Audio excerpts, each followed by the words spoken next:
Sa video na ito ay pag-uusapan po natin ang isang napakahalagang usapin dito sa mundo ng banking at saka crypto.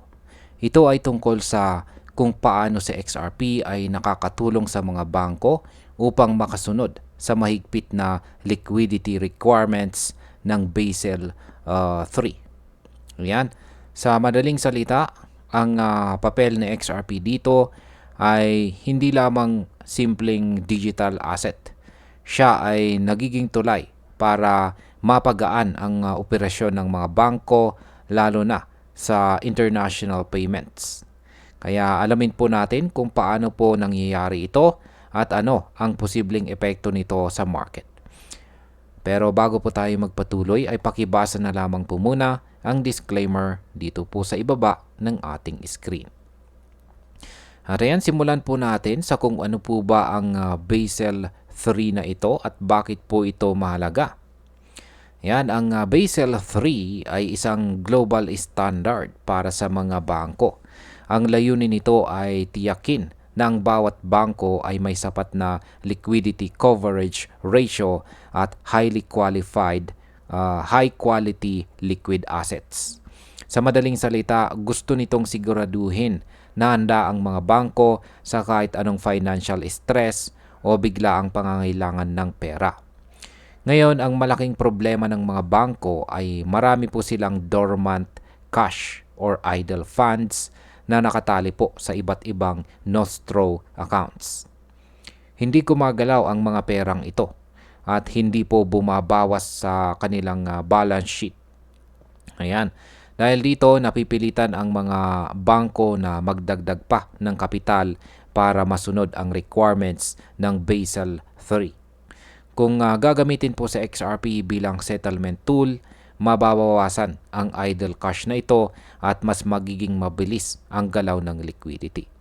Kaya sa market impact, kapag mas marami pong bangko ang kumilala kay XRP bilang solution para sa Basel 3, tataas ang demand para sa kanya. Ang demand na ito ay pwede pong magdulot ng pag-angat ng presyo lalo na po sa institutional level. Paano naman po nakakatulong sa XRP sa liquidity management ng mga bangko? Ayan, ayon po sa analysis, sa XRP po ay gumagana bilang bridge asset. Sa halip na maghawak ng maraming currency sa iba't ibang accounts sa iba't ibang bansa, maaaring gamitin po ng bangko si XRP bilang central reserve.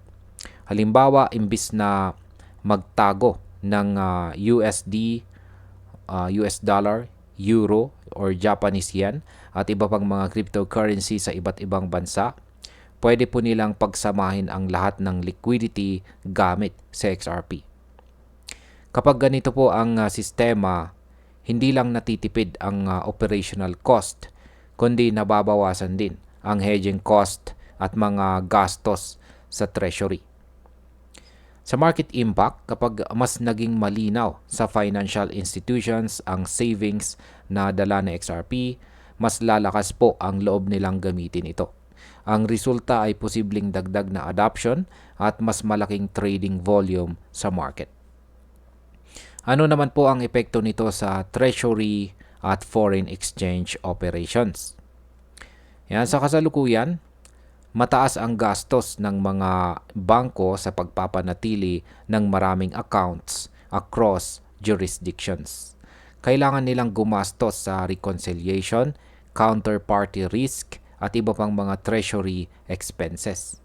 Ngayon, kapag gumamit po sila ng XRP, hindi na kailangan ng ganun karaming accounts. Mas simple ang settlement at mas mababa po ang operational risk.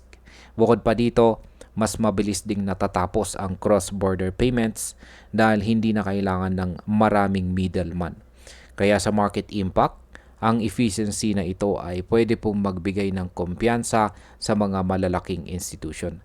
Kapag nakita po nilang mas ligtas at mas mabilis ang sistema, posibleng mas lumaki ang institutional adoption kay XRP na maaari pong magtulak ng presyo pataas.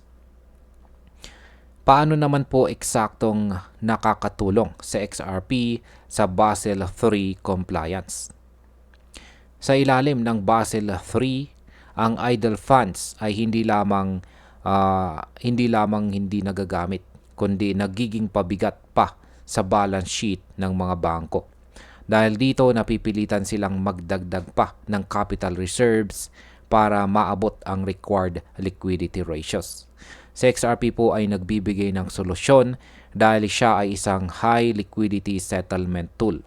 Kaya nitong magbigay ng liquidity on demand, kung saan ibig sabihin, hindi na kailangan ng sobrang daming nakatinggang cash. Sa market impact, ang paggamit po kay XRP bilang high quality liquidity source ay nagbibigay po ng mas mataas na credibility sa kanya. Kapag tumaas po ang tiwala ng mga regulators at saka institutions, ito ay pwedeng maging catalyst para sa long-term price stability at growth ni XRP. Ano naman po ang institutional advantages na nakikita dito? Ayon po sa documentation, tinatayang 33% ang pwede pong matipid ng mga bangko sa kanilang payment infrastructure kung gagamit po sila ng XRP.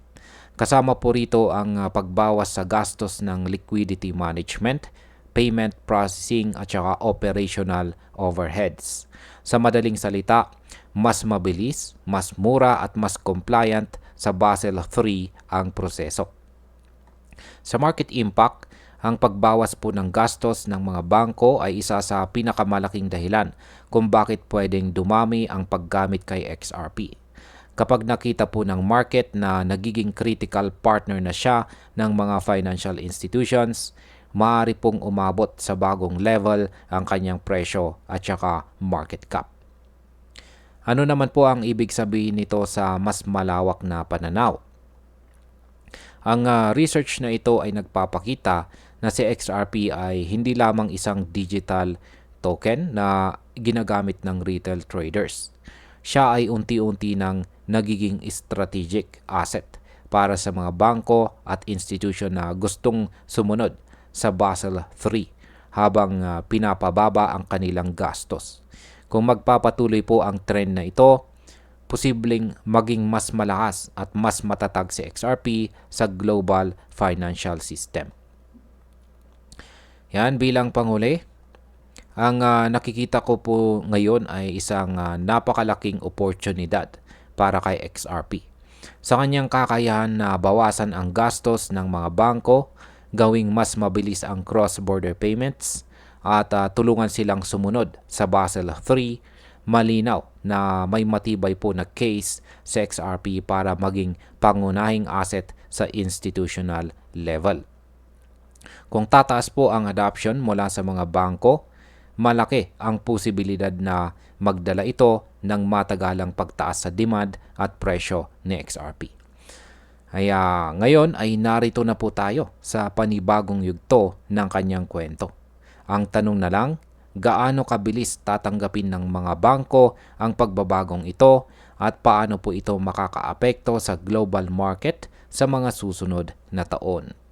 At ayan, hanggang dito na lamang po tayo sa video na ito mga ka-crypto. Marami pong salamat sa panonood. Ingat po tayo lagi at God bless po sa ating lahat.